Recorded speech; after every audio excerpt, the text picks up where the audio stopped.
I'm going to go ahead and start the recording. So good morning, good afternoon, good evening, depending on which part of the world you're joining us from.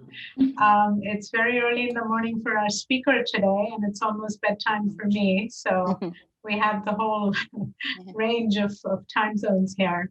A very warm welcome to everyone to the second talk in our fall webinar series.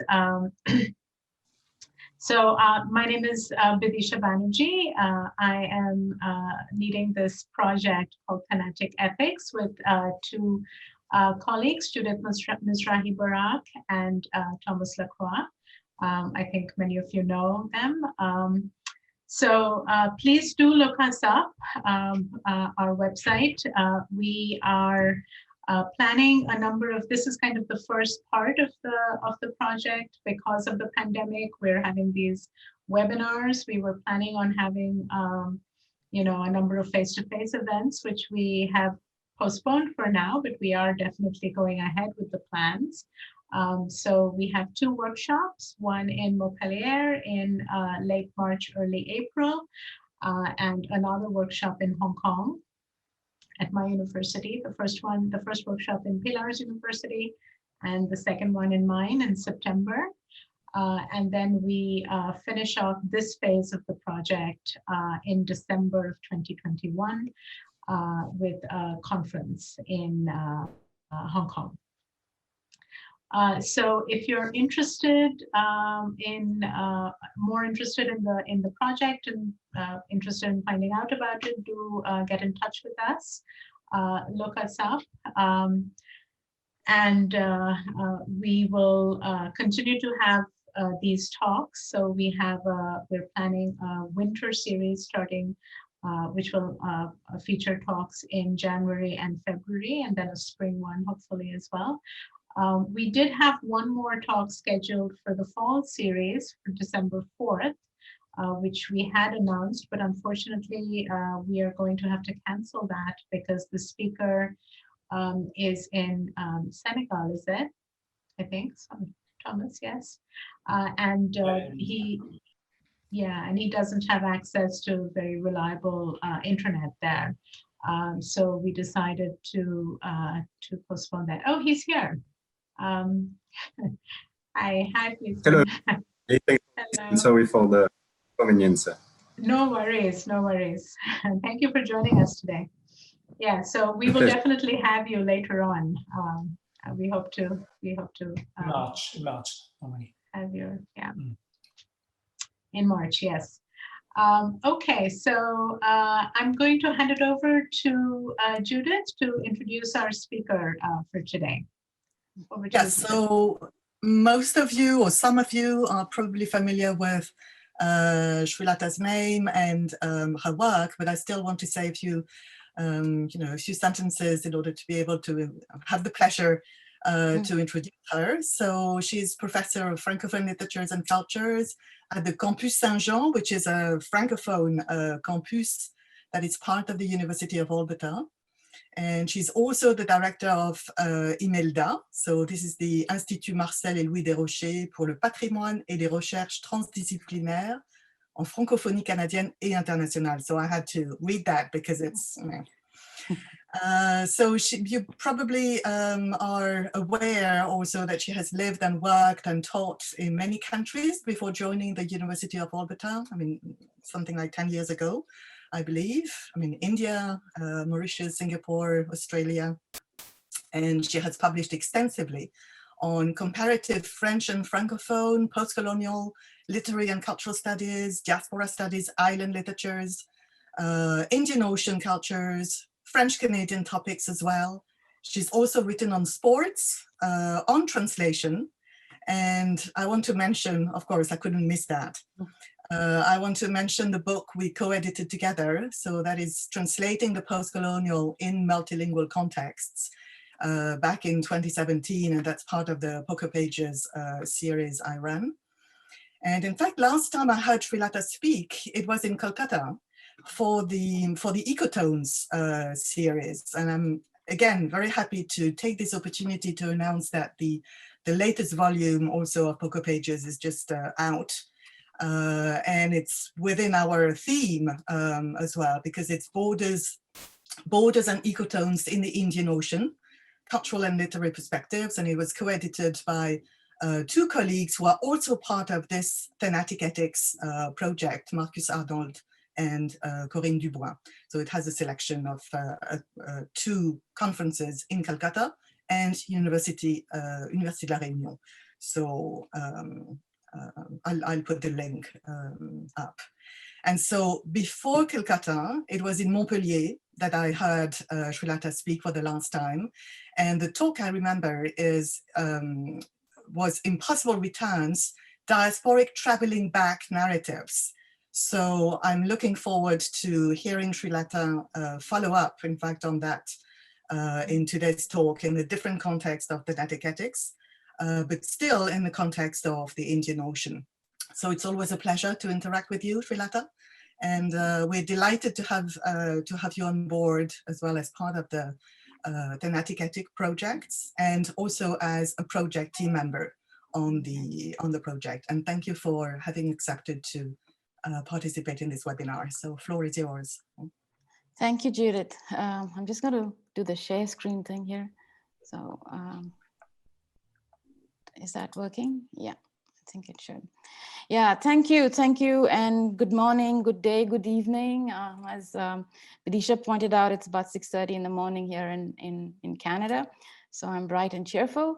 And first, thank you, Judith, for that very generous introduction, and thank you to Thúy, Vidisha, and Judith for making me a part of this Thanatic Ethics project. And it's a real pleasure to be here to talk on this topic of migration. So the title of today's topic is Invisible Bodies, Refugees, Undocumented Migrants and Asylum Seekers in Canadian Literature. Am I loud enough? Can you hear me? Okay. So in an article that I published in the Canadian Review of Comparative Literature in May of this year, I proposed a transnational reading of refugee fiction and argued that the geopolitical conjunctures highlighted by the juxtaposition of texts from different literary landscapes and traditions on irregular migrations has the potential to shed new light on each of these individual texts. And one of the interesting observations that I made while I was writing up this paper was, but on which I didn't expand, was how these texts consciously reflected on the bordered or refugeed subject as an ambivalent construction at the intersection of multiple and concurrent narratives. So in this presentation, I explore this idea of refugeeness through a reading of what I'm going to define as refugee fiction, written by Canadian authors within the frame of Canada's self-proclaimed image as a model embodiment of, I quote, a history of refuge. Now, if you visit Canada's official immigration and citizenship website, under Refugees and Asylum, you'll find a page entitled Canada, a History of Refuge. And as you navigate through this virtual gallery of refugees, welcomed from all over the world, since the time of the Quakers fleeing the American Revolution in the 1770s, to the Black Loyalists in 1780-89, the Jewish and Ukrainian refugees in the late 19th and early 20th centuries, to asylum seekers from Latin America and Africa in the mid-20th century, the Indo-Chinese boat people after the fall of Saigon in 1975, right up to the 2015-16 successful Syrian refugee program. You will also notice on the same page references to the significance of the Canadian Bill of Rights, 1960, the Canadian Charter of Rights, 1982, and the Immigration Act, 1976. All these are legal frames which form the basis of core Canadian values of multiculturalism and diversity. And if you remember in January 2017, when Justin Trudeau, the Prime Minister of Canada, tweeted, and I quote, "To those fleeing persecution, terror, and war, Canadians will welcome you. regardless of your faith. Diversity is our strength. Hashtag welcome to Canada, end of quote. Now, he was verbalizing a Canadianness that is modeled on compassionate hospitality to all. That being said, like everywhere else in the world, in Canada, public opinion on refugees, asylum seekers, and the undocumented migrants oscillates between two opposing positions, what Sanyal calls humanitarian compassion and securitarian anxiety. So while in general, it seems that Canadians feel that their work with refugees and migration is one of their key global contributions, studies have shown that Canada's welcoming immigration policy is in fact underpinned by very diligently maintained border walls. 3 of these walls, fortunately, happen to be geographical, so the Atlantic, the Pacific, and the Arctic Oceans.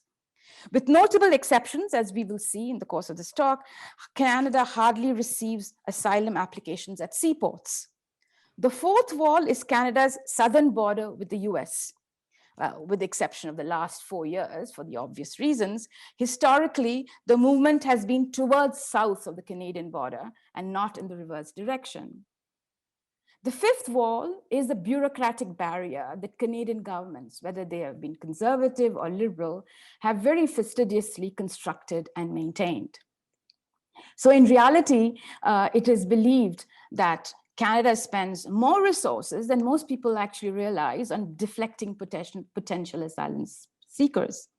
And as has been pointed out in some studies on refugees in Canada, the bordering of bodies that enter Canadian space is done remotely, extraterritorially. People don't notice it. It doesn't have the visible violence of border policing at geographical frontiers that you would see in Europe, for example. So while many Canadians may claim that Canada is already going above and beyond the call of duty in assisting people refugeed by conflicts that are taking place elsewhere in the world, Canada has used several deflection tactics, and it's not as facile or easy as one thinks for refugees who are in danger of their lives to get a visa from a Canadian immigration officer overseas. Masked also by Canada's reputation of the model welcoming nation is another long history, that of Canadian hostility towards people trying to break through these border walls, really. Right from the famous incident of the Komagata Maru in 1914, to 2009 and 2010, when 2 ships carrying about 560 refugee claimants from Sri Lanka were intercepted off the coast of British Columbia, and whose their arrival had the government, the media, and quite a number of Canadians in an uproar. One cannot also forget another inglorious moment in Canadian history in early 1942, when the Canadian government detained and dispossessed 20,000 Japanese Canadians already living in British Columbia. And well, they were invisibilized under the War Measures Act and were interned for the rest of the Second World War. Now, so when the book,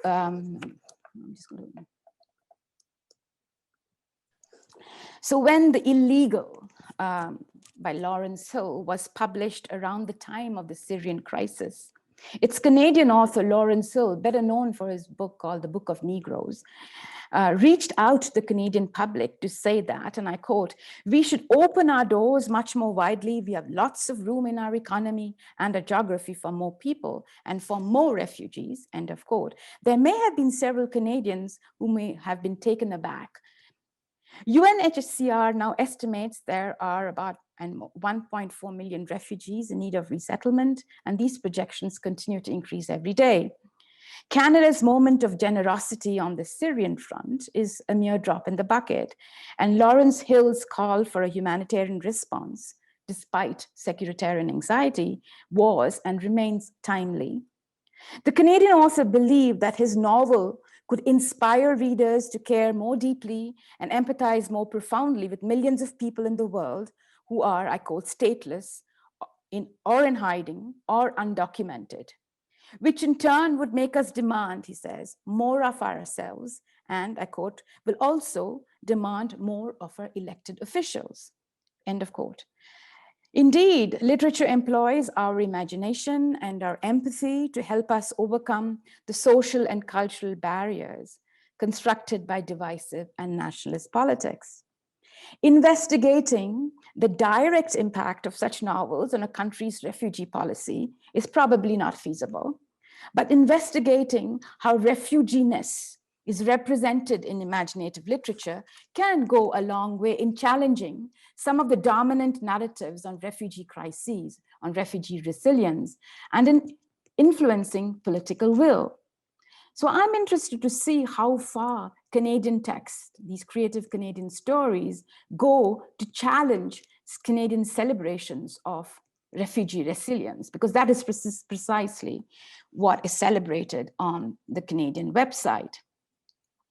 I also asked the question, is the literary refugee a mere aesthetic signifier to render the invisible visible to a curious readership? Or do these representations go far enough to interrogate the very foundations of the legal, political, and social categories that are used to label these irregular or regularized aliens, within inverted commas? So as some of you may know, Canada honors its multicultural identity by periodically awarding the country's prestigious literary awards to works that celebrate refuge and immigrant resilience. Last week, Laotian Canadian Suvankam Tamavongsa received the very prestigious 2020 Scotiabank Giller Prize for portraying, and I quote from the jury's jury, the immigrant experience in achingly beautiful prose. And she got this prize for her stories, which are, I quote again, vessels of hope, of hurt, of rejection, of loss, and of finding one's footing in a new and strange land, end of quote. Ironically, the writers themselves may not represent themselves or their works in this manner. An acclaimed Vietnamese-Canadian writer, Kim Thúy, and winner of the Governor General's Award for her French language novel Roux in 2009, has denied very vehemently that she writes immigrant stories. She's a Vietnamese refugee whose family arrived in Montreal when she was 10 under the Indo-Chinese refugee resettlement program. Her fiction is based on the Thúy family experiences in Vietnam, on boats, in refugee camps, in Canada, and in Quebec.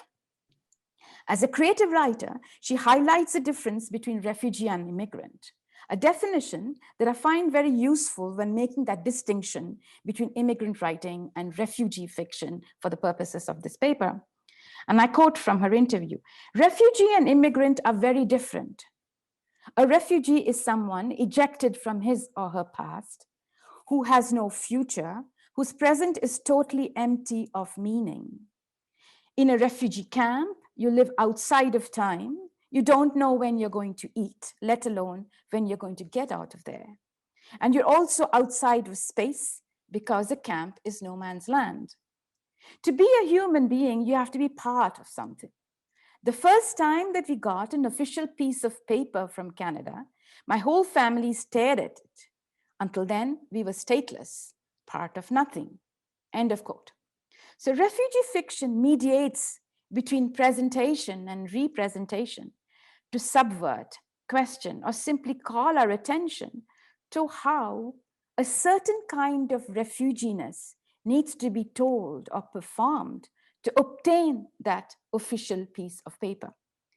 Refugee fiction, as I define it, is more nuanced than the narrativization of resilience and of, quoting from the jury, finding one's footing in a strange land. Nor is it merely documenting the undocumented. Besides the usual media accounts, and you will find numerous websites and personal homepages that have posts of refugee stories, many of them first-hand accounts. I have chosen specifically to work with creative fiction because a novel provides the textual space to reveal the telling of these stories in their multidimensionality and the reception of these stories in their multi-contextuality. Refugee fiction, I believe, brings together and mediates between the multiple narrative strands that constitute what is conventionally perceived as a unidimensional refugee subject. One who is, and I quote from one of the refugee writings online, one who's supposed to fill the shoes of this person called the victim, and which this person decries is a full-time job and a non-stop act, end of quote. In his book, Rethinking Refugees Beyond the State of Emergency, Peter Nyers observes that defining the refugee subject is an ambiguous exercise, because how refugees are perceived is not just the domain of legislative and judicial sectors. And I quote, he says, the politics of being a refugee has as much to do with the cultural expectations of certain qualities and behaviors that are demonstrative of authentic refuginess, example, silence, passivity, victimhood, as it does with legal definitions and regulations, end of quote.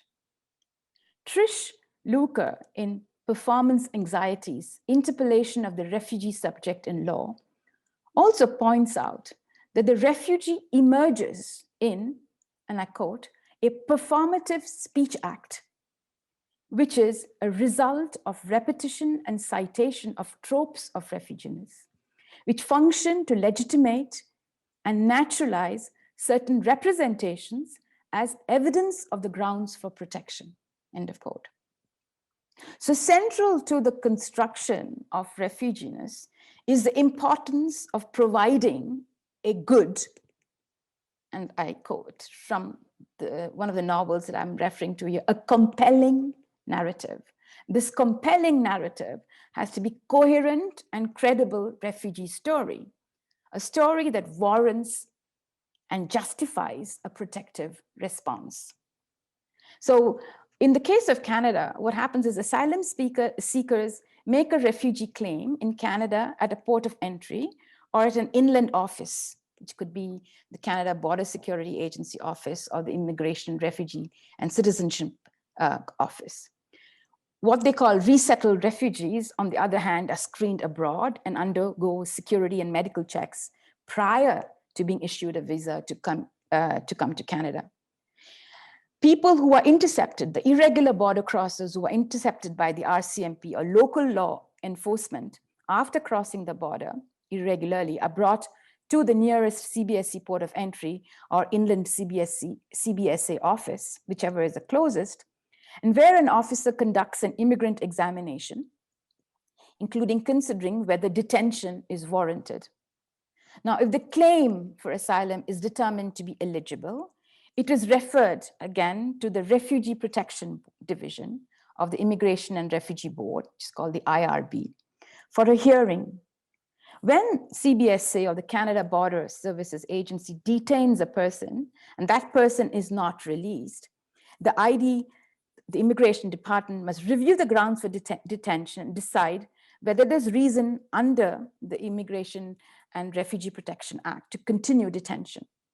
So the ID is supposed to carry out a review within 48 hours of the start of detention. Based on the evidence and the testimony of both parties, that is the claimant and the detaining party, the Immigration Department may order the release of the person with or without conditions or order continued detention. In most cases, it's continued detention. So this whole process of refugee determination is at the heart of Sharon Bala's novel called The Boat People, published in 2018. And the centerpiece of Canada's refugee determination process is an oral hearing before the Refugee Protection Division of the Immigration and Refugee Board. And this bureaucratic process takes center stage in the novel as well, and that's what it makes it very interesting.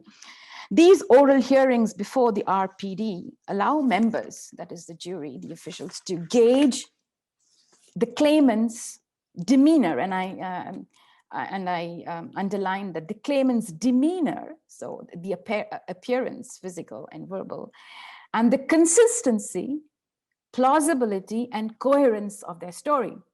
This process is not simply about recognizing who is a genuine refugee or who is not based on concrete evidence, that is identity papers, etc., or a certain historical knowledge of the conflicts happening elsewhere.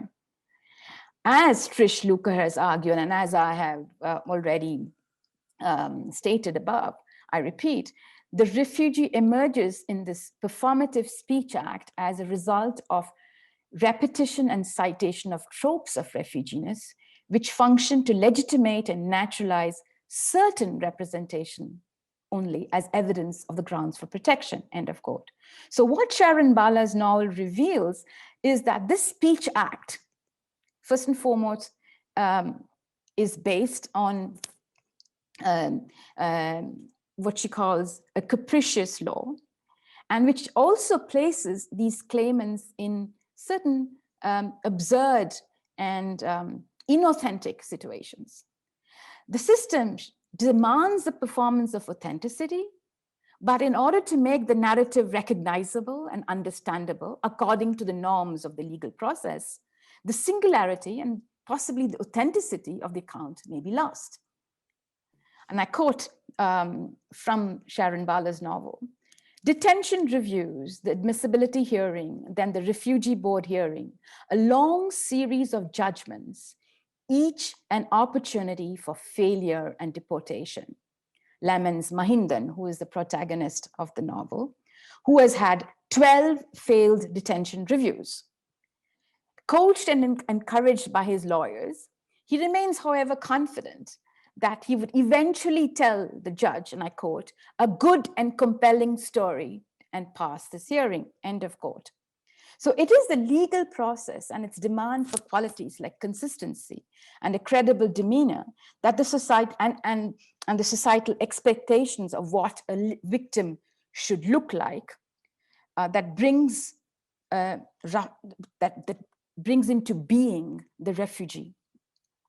Since the claimant's personal narrative is usually the primary piece of evidence available to decision makers, the refugee hearing then becomes a prime opportunity for a claimant's performance of refuginess. The individual faced with the authoritative power of law recognizes the call as an address to him or to her, and in an attempt to make him or herself recognizable, responds with this compelling, but not necessarily the real narrative account of his life. So Mahindan, who's this Sri Lankan asylum claimant, his own story of resistance, resilience, and survival in LTTE-held northern Sri Lanka is told in flashbacks as he waits in this bureaucratic limbo of admissibility hearings and detention reviews. But the compelling story he would have to tell would be to prove his credibility before performing his refuginess in such a way as to allay that securitarian anxiety that has been generated by the narrative, that circulating narrative in society, that Tamil tigers had also boarded the same boat, and that they were also part of this group of asylum claimants. So even if there is no direct evidence, circumstantial evidence connects him to the LTTE because of his professional training as mechanic. And historically, there is that whole connection of bombs, buses being bombed, and the mechanical expertise that was required for performing these suicidal acts. So the novel, The Boat People, demonstrates how a capricious law and a disbelieving and a fearful society create refugee subjectivity through a process, which is this administrative hearing, which exists, and I quote from the observation made by the young lawyer in the novel, in the fuzzy boundary between bureaucracy and law, end of quote. Some critics of the novel, some critics of Sharon Bala's writing, in effect, felt that the only interesting character was that of Mahindan's wife, Chitra, who died in childbirth in Sri Lanka. Well, that is the irony, isn't it? Her story, which is integral to Mahindan's subjectivity, will be left out in the compelling story of refuginess. And because that is not the story that's going to justify or warrant protective and eventually protection and eventually his statehood. Chitra dies in childbirth, and Mahindan has brought up his son on his own in the LTT held conflict zone of Kilinochi. The flashbacks tell a poignant tale of love, toughness, and difficult choices made in the face of adversity in Sri Lanka, but in keeping with discursive space provided in the Canadian context. He will have to learn, he'll have to be coached to relate a convincing and compelling good refugee victim story. The novel Both People's narrative structure that intertwines the legal, the political, the social, the psychological, exposes the discourses that construct refuginess and underlines how performing refuginess is ironically not about authenticity. Giving voice to Mahindan also blurs the lines that define victimhood in the times of conflict.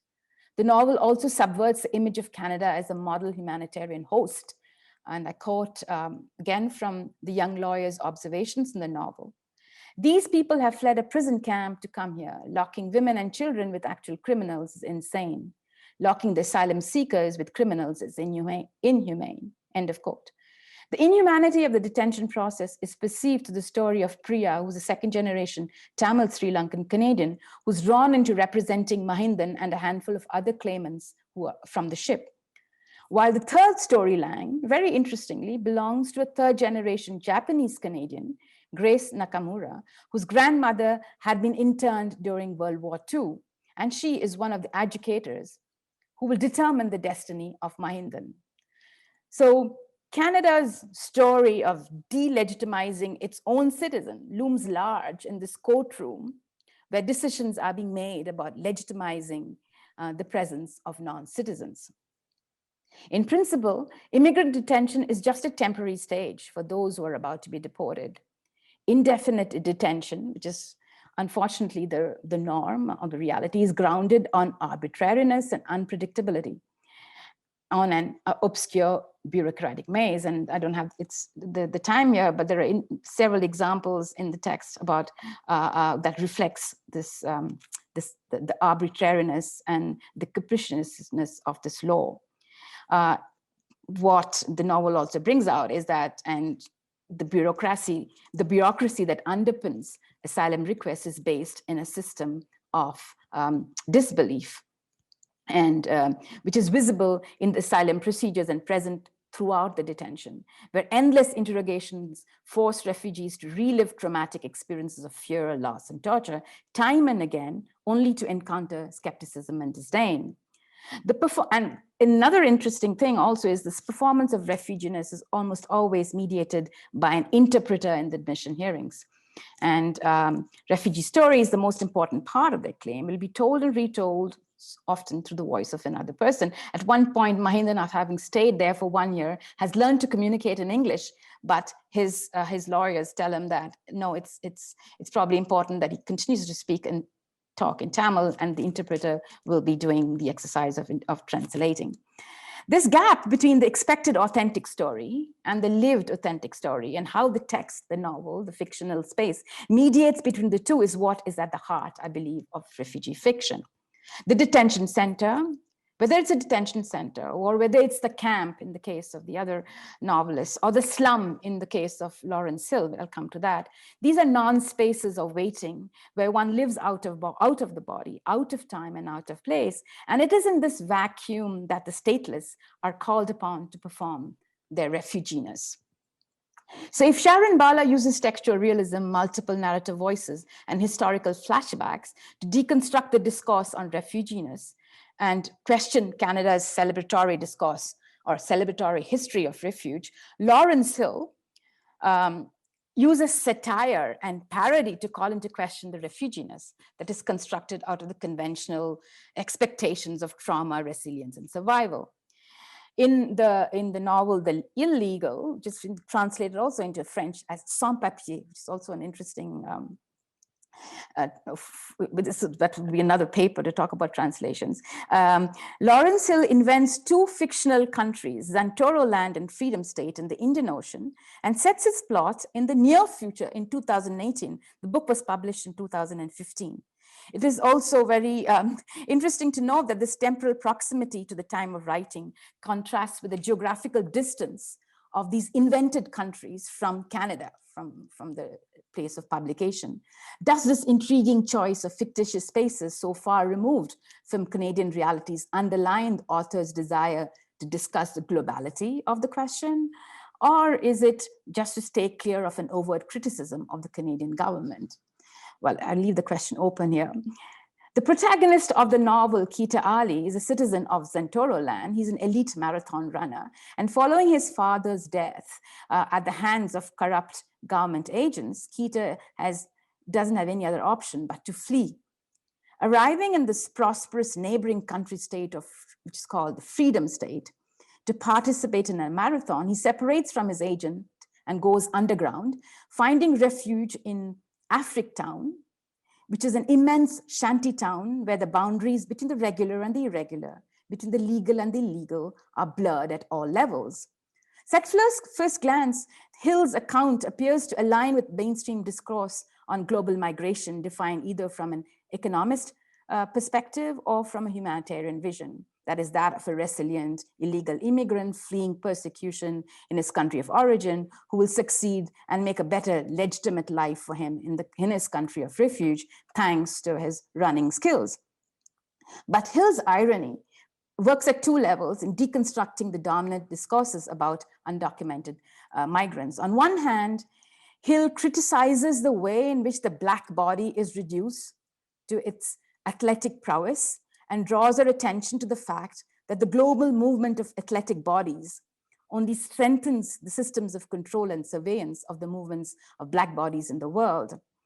On the other hand, it's this athletic body of his protagonist, which is Kita's strongest weapon, and becomes the empowering key to performing his refuginess differently, more authentically.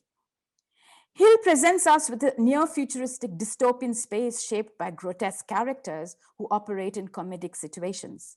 Mixing farce and suspense, the novel The Illegal offers us a satirical representation of the political and social context in which the drama of undocumented migrants and asylum seekers play out. And even if Kita Ali is the illegal of the title, Hill's story undermines this ambiguous legal and socio-political category through the character of Lula Di Stefano. And Lula Di Stefano in the novel is Africtown's ruthless hostess. And we will learn at the very end, in the ultimate ironical twist, that this fierce and fearful woman who is a gangster, who's a protector and who controls the fate of senior politicians, is herself an illegal and originally from Zantoroland. So it is through irony and parody that the author undermines the construction of political and legal those legal categories: illegal, undocumented, irregular, etc. And to kind of respond to that question about whether he's staying clear of an overt criticism of the Canadian government, the Africtown, which is at the center of the illegal, actually refers obliquely to Africaville, which is a Black community north of Halifax in Canada. So the references to the Canadian situations are present, but very obliquely.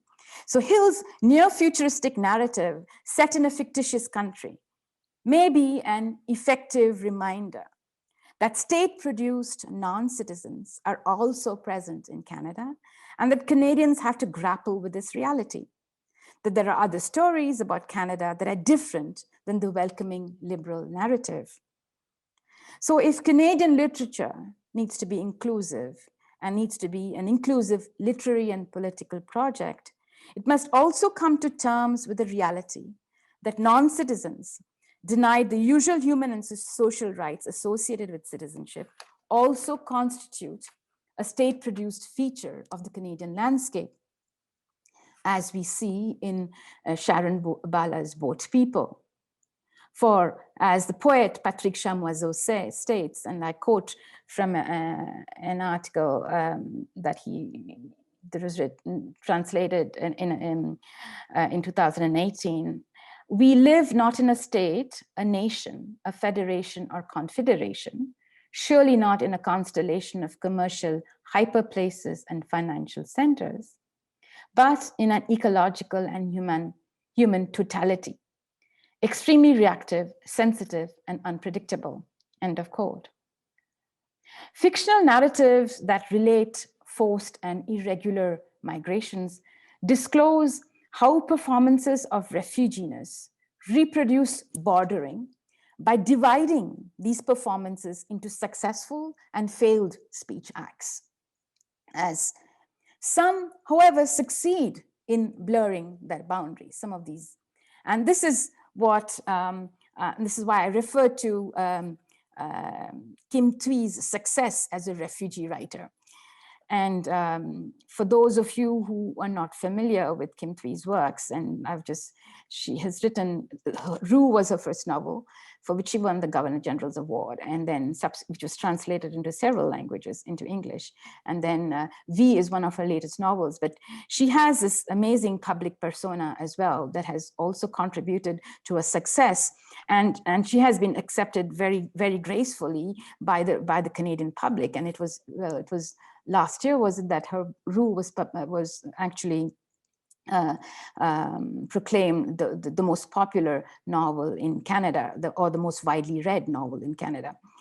Her public success rests partly on the picture that she appears to have projected in this book, Rue, of a nurturing and inclusive Canada that she presents, which obviously aligns very neatly with the official state multiculturalism policy.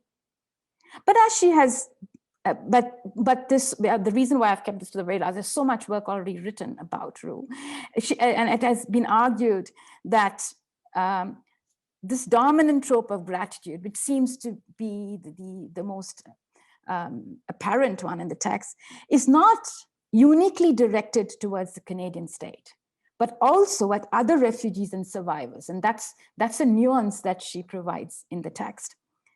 And which is lost ironically in the extreme simple and lyrical prose that she produces. Within the frame of refugee performance, I would argue that Thúy subverts the official speech act of refuginess by rewriting the rules of refugee performance. If gratitude is written into her text, it is to call into question the performance as key to the good refugee narrative. And what she does in the text is exposes the interstices between the coherent performances of refuginess. So her text is a series of vignettes that kind of alternate between anecdotes that refer to violence and to abjection, and other anecdotes and vignettes that refer to scenes of pleasure, scenes of comfort, scenes of security. And the connection is lyrical and not always rationally coherent from the point of view of the coherence and credibility that was expected of in a refugee narrative. By reinterpreting what has been interpreted, she takes back her story. The simplicity of a prose proposes a counter-subjectivity to one that has been imposed on her for her to get that official piece of paper. Thúy's collage-like style, and critics have talked about her bricolage as her literary strategy. Rue incorporates vignettes of prose poems that jump from one page to the next, from one story to another, mixing different stories. And the first person voice occupies that interstitial space where the legal, and this is where I quote, the legal designation of refugee has dissolved, but a sense of being refugeed still lingers. I end my presentation with a quote from Paul Ricoeur, who says, "Literature never ceases to challenge our way of reading history and praxis." Thank you very much for your attention.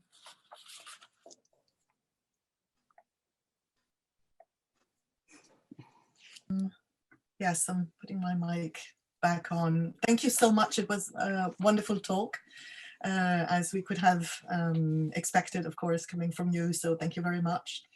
I'm sure there will be a lot of questions and comments to share, either on the chat, or if you can put your videos on, that would be, that would be lovely. Just think of putting your mics on. For a very odd and fleeting moment, I had the impression, at one stage towards the end of your talk, that we had invited you as part of the ecotones project, because what you were saying about the detention center and the non-place as well, that was called upon, in fact, by fiction, so that the characters actually can exercise, their, what you have called refugee-ness in those non-places or ecotones or heterotopia. It was, maybe it is something that you could, respond to as well. I mean, this notion of ecotones, and I know, you've been part of the project. Yeah. How does that bear, any significance in this Thanatic ethics, project, and particularly in relation to Africtown and the detention centers that the novels are talking about? Yeah, actually, while I was writing this paper, and I realized there is that connection, because when you're talking about in this particular piece, I was trying to look at that idea of performance, idea of narrative itself, and how it gets mediated. And in this process of mediation, I mean, so there is the act of mediation, there's the instance of mediation, and there is the space of mediation, right? So and you realize through the course of the interaction of these different elements that in effect an ethics can only be produced in the interstices. And that's the connection that I'm making between the two projects. And in effect, so when you're looking at the motive of death, the motive of is also linked to the motive of invisibility. So in the case of, and there I bring it also to the question of authenticity, because in the case, like in the example of my Indian story, the death of Chitra is elsewhere, but he's unable to carry that with him.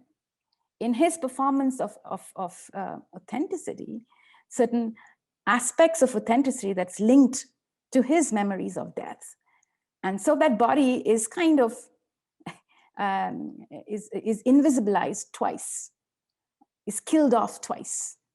And so there are various ideas here, and at some point I would really like to just work on that, on the concept of the performance of refugeeness, which becomes a performance that in effect kills any form of authenticity, and authenticity of death, authenticity of bodily subjectivities. I hope I answered your question. I'm just looking at it, but there are several examples that I could draw from Rue, from the both people, and also from Kim Thúy's new novel, The V,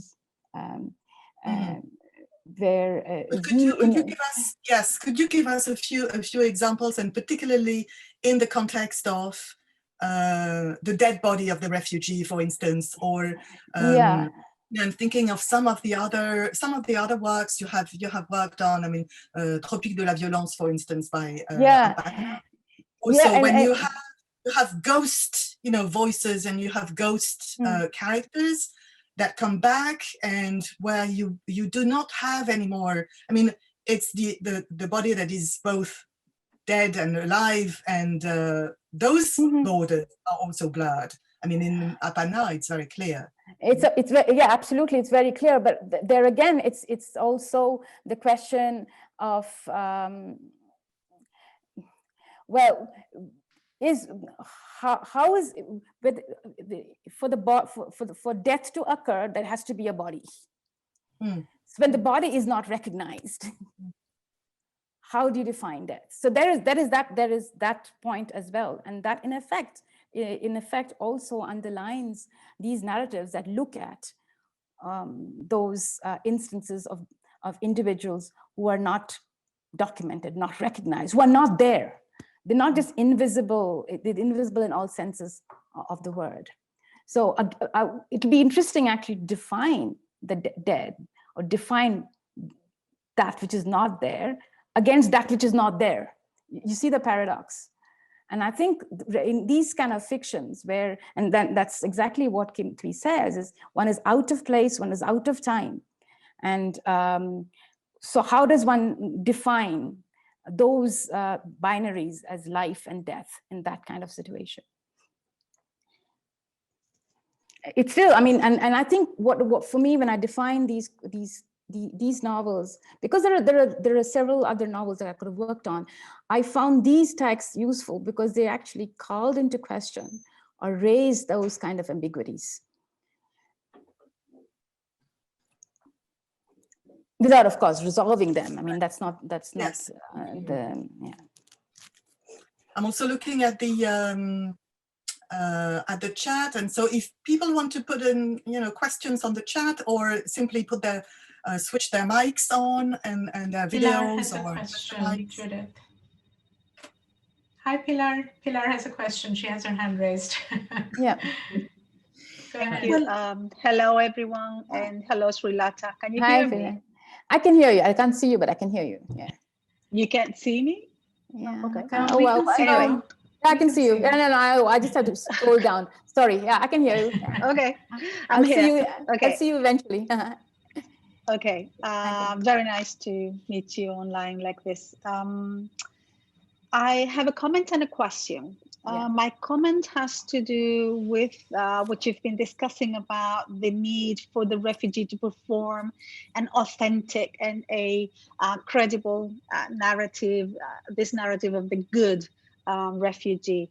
And I was wondering if you're familiar with the text which sort of challenges that narrative as well, which is it's a short story cycle by Wade Compton called The Outer Harbor, published around the same time, maybe 2015, 2016. And the first of the stories features a stowaway that cannot be processed through immigration services because she speaks a language no one can understand. It's absolutely impossible to identify what language she's speaking. So there's no interpreter that they can find. And also, there's this need to categorize and classify people according to how we look. And she's vaguely Asian, but nobody can tell really whether she is East Asian or South Asian or what part of the world she actually may come from. So there is no way, they also don't know where exactly she got on the ship. So what can they do with her? And so there's a kind of challenge to these narratives that classify every human being according to certain preordained and previous categories. So that's I think a very interesting way of looking at it. But my question has to do with form. You've been touching on how each of these narratives is different, how Bala is a lot more realistic in her approach, whereas Lawrence Hill, as usual, because it's what he does in every single work of fiction, likes to be sort of, what he provides is sort of feel-good narratives. Like there's a very happy ending at the end, and the good are rewarded and the bad are punished. Whereas in Bala, there's no way, there's no happy ending at all. I mean, she doesn't really provide an ending, but we get the impression that there is no happy ending and happy reunion at the end for this man and his son.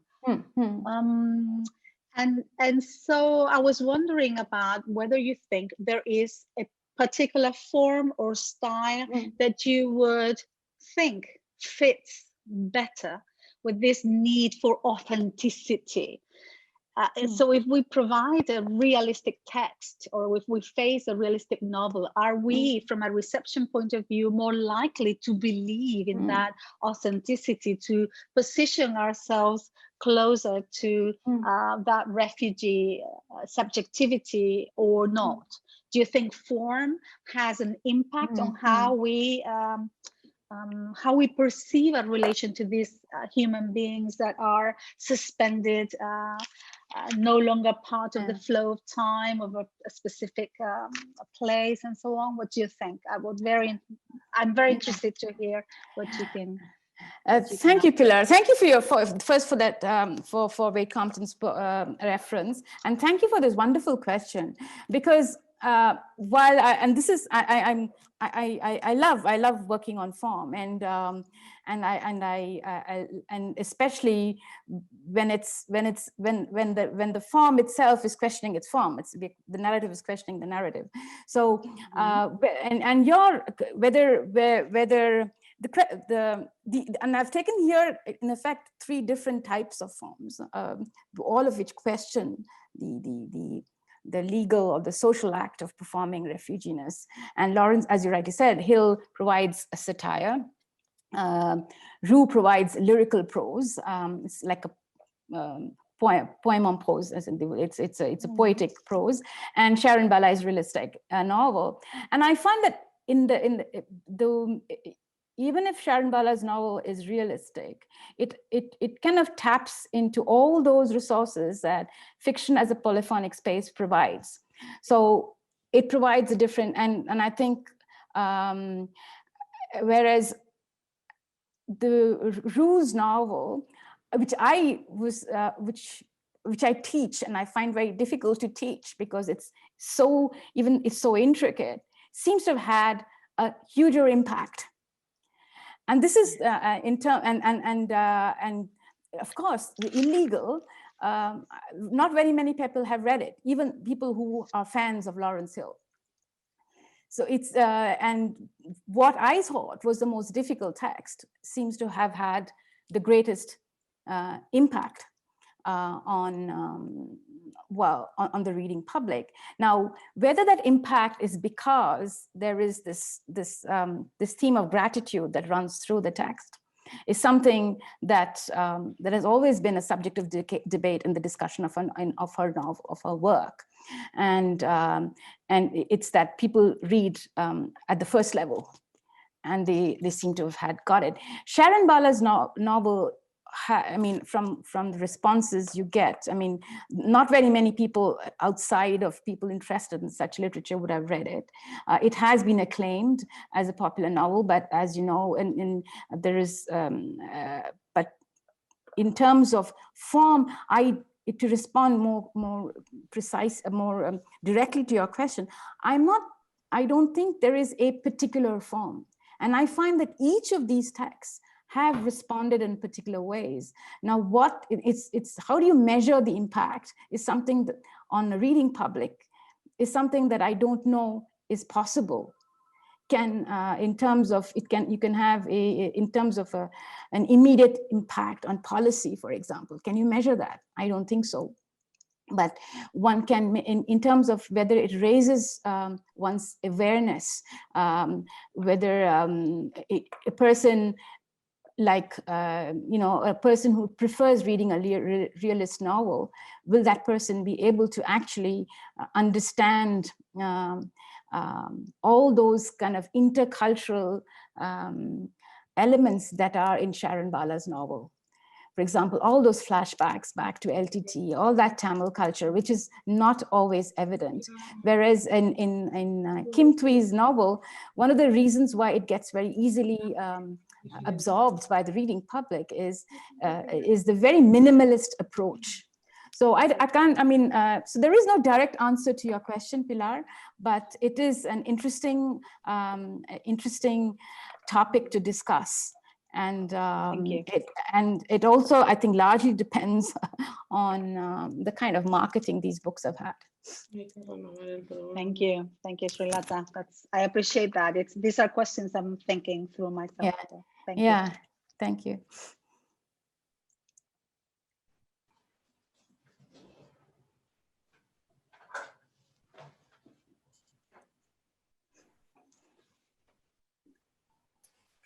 Yeah, just to mention that, yeah, your presentation resonates quite a lot with the work which has been done on asylum requests or asylum claiming in France and in other countries in Europe, especially the role, you just mentioned it in passing, but the role of the interpreters is very important, and get the research which has been done on interpreters and how they tend to transform the narrative of the refugees in a way that they think it would work with those who assess the claim. So, can you let us more about how it's addressed in the books? In the novels. I think that question of the interpreter is a whole paper by itself. That's the reason why I didn't go into it, and not just because I wanted to play it at two levels, because interpretation is happening in the novel as mediation is happening in that hearings room, but also in terms of the writing itself, the writer who's writing and mediating between the narrator in the text and all the different narrators. And that is a metaphor also for the kind of filtering that's happening in the creation of that performance of refuginess. And in the novel, Mahindan, as I said, wants to express his tale and his story in English at the end, because he doesn't have confidence in the interpreter. And also what's very interesting in the novel is that there is an objective interpreter at the hearings. So, and that interpreter is a blonde Canadian man speaking Tamil. And the choice is also very interesting, and the book doesn't tell very much about it, and I really want to explore that. Because normally, you have these NGOs and community organizations that provide interpreters. And there was one person standing. I mean, in the novel, there's an individual called Charlika, who's waiting to be the interpreter, but she's not called. And so there is a filter there. So who gets to being the interpreter? And how does one know that who else but the claimant knows whether the interpretation is right or not? Because if nobody else is speaking that language, and that's why the question, and why is the claimant not allowed to speak for himself or herself? And in the novel, that was what's also very interesting, because there are several cases that are detailed. There's one particular Sri Lankan who has a better command in the English language because he's a journalist. And as a journalist, he's also in possession of a different kind of rhetoric and different kind of discourse, and he's able to perform that himself. And he gets passed through the hearings. It's interesting, that too. But in the case of Mahindan, he doesn't speak English at all when he arrives. And he's literally a captive of that interpreter.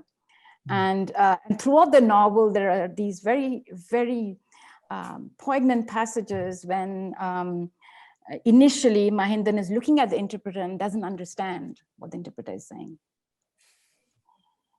And then so there is this question of hearing itself, the absurdity of the situation, because who is hearing? And because only some can possess those not just the authority but also the linguistic competency to hear. And there's actually a French writer, Shumona Sinha, of Indian origin, who's written a whole book on that, Assommons les pauvres, where she actually retells recounts her experiences as an interpreter. Yeah, very controversial. Very controversial Bangladeshi immigrants in France. Yeah. And there is also, I mean, we can, speaking about that crucial figure of the interpreter, there is also that film by Virginie Sauveur, Le Temps des Égarés, that also has, the interpreter. And so it's quite close. I mean, there is, manipulation as well. And so in many ways, it can be compared with Assommons les pauvres by Shomona Sinha. And I would also mention the novel by Marie-Célie Agnon, Le Livre des Mains. So it's not in a refugee context, but it is in a migration context. And it's again wonderful if you're, if you're interested in that figure of the interpreter. I mean, it's definitely something to remember.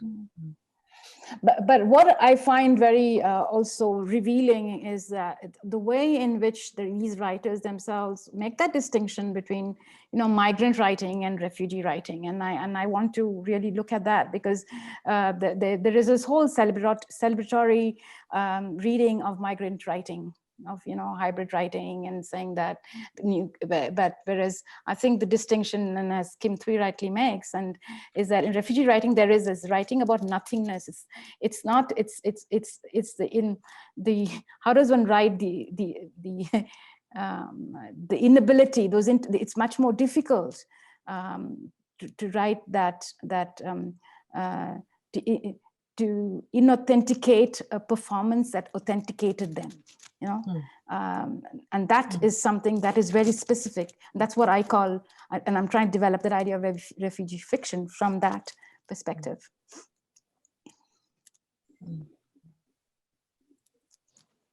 Can I talk again? If I can jump in again, going back to the idea of the interpreter as someone who filters these narratives, I find that Bala also makes clear that all these testimonials are also filtered through our own lived experiences. And that point is made through, you mentioned her name, Grace Nakamura.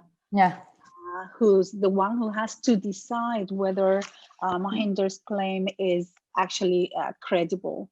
You would think, or you would expect, that because she comes from Japanese Canadian background and her own family, her mother, who lives with her, lived through haunting experiences during the internment, you would think that she would be particularly sympathetic to the plight of these people, but it's actually the opposite. She feels extremely vulnerable. She feels that people will think that she's biased in favor of the claimants, and so it actually works against them. So I think she really makes a fascinating point about how we can filter all those lived experiences through our own lived experiences, and how the result is quite unpredictable, really. Yeah, absolutely. And that's why I find Sharon Bala's novel so interesting, because it's not that she's filling her pages with Canadian multicultural subjects, but it's also the choice and that the fact, and this really would happen, and what it means, and that distinction within the same, that intergenerational kind of tensions within the same family.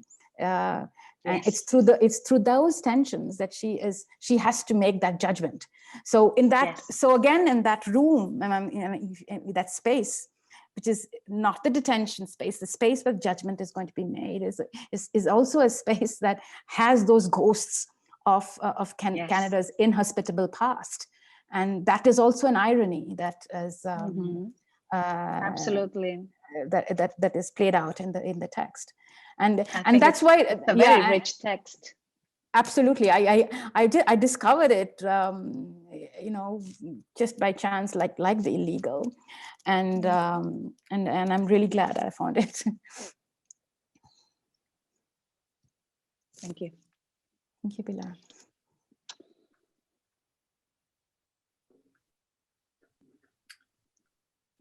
Is there anyone? Yeah, I have a question. Yeah. Srilata. I thought it was a very interesting talk, but I was interested in the way in which Lawrence Hill's narrative seemed to almost have links to Colson Whitehead's Underground Railroad in its terms of wanting to think about these things in terms of almost like a kind of science fictionized kind of narrative, and also the way in which it seemed to be sort of almost uniquely Canadian in terms of the kind of idea of runaway slaves being underneath it, in that sense of Canada being the salvational place, and then Africa Town and that kind of idea of these transformational spaces like that. So maybe there's a sense in which it's an outlier in some ways. Yeah, thank you for that reference. And I think I found the text. I mean, I'm not a in terms of rich in that it for somebody who's in Canadian literature, there are several intertextual references, and which would make another reading of the text very possible. And but I've always been with that intrigued. Yes, it takes on that very science fiction, it's very kind of frame, but it was interesting that his invented in countries are in the Indian Ocean, which is, well, it's and to some extent in another text I did make that comparison that it could be he would maybe thinking of those irregular migrations in the Indian Ocean between Mayotte and the Comorin archipelago, is Freedom State South Africa. There are several ways in which one could make those kind of connections with the Pan-African cultural landscape. And absolutely, but the question of running and the question of there's a whole, I think there's a whole reading to be done in terms of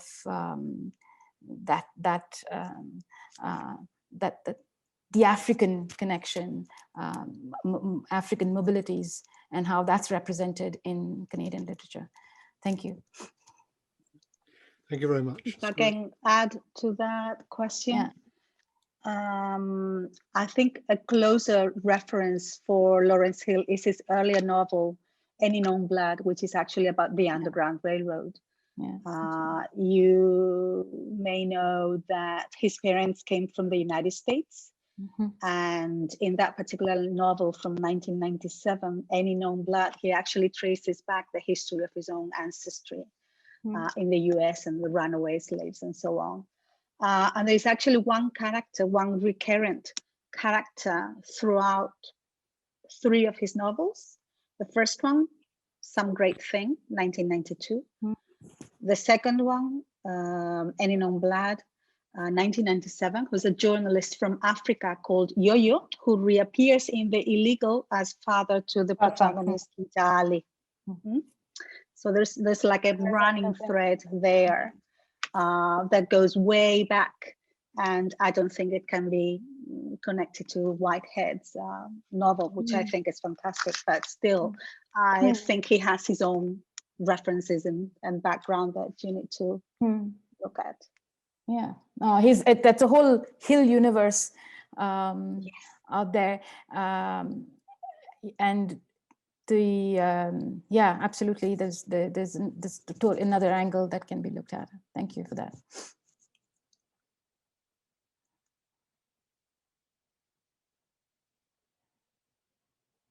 But the other interesting thing too to carry on that Hill is never considered. He's a Canadian author. He's not. Whereas Thúy and Bala are often categorized as immigrant writers or refugee writers, and I wanted to put them all together in a way that and to look at the text first, and then eventually look at their personal literary landscapes. But it is interesting, and to go back to the question that Pilar asked, whether about the form and the impact that illegal as a novel about the undocumented, and compared to some Bala's novel about the undocumented. I mean, which would have a greater impact on the Canadian public? That would be an interesting discussion in terms of who has a right to talk about these people, and that's a big question in the Canadian academic space, and that also is something that can be addressed, but because it comes with this whole question of authenticity, and where you're looking at who has a right to mediate refugee stories. I don't have the answer to this, but then as I was writing this, and these things came to mind, and yeah.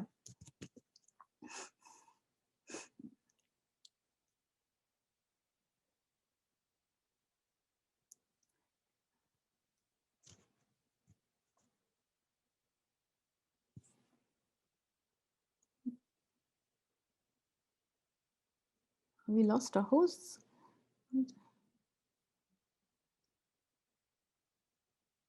Judith, ton micro si tu veux parler. Judith, you're muted. Oh yeah. Yeah, sorry. Yeah, we've been very regular in the kind of time slot that we've been using, kind of an hour and 50 minutes or so. But is there any other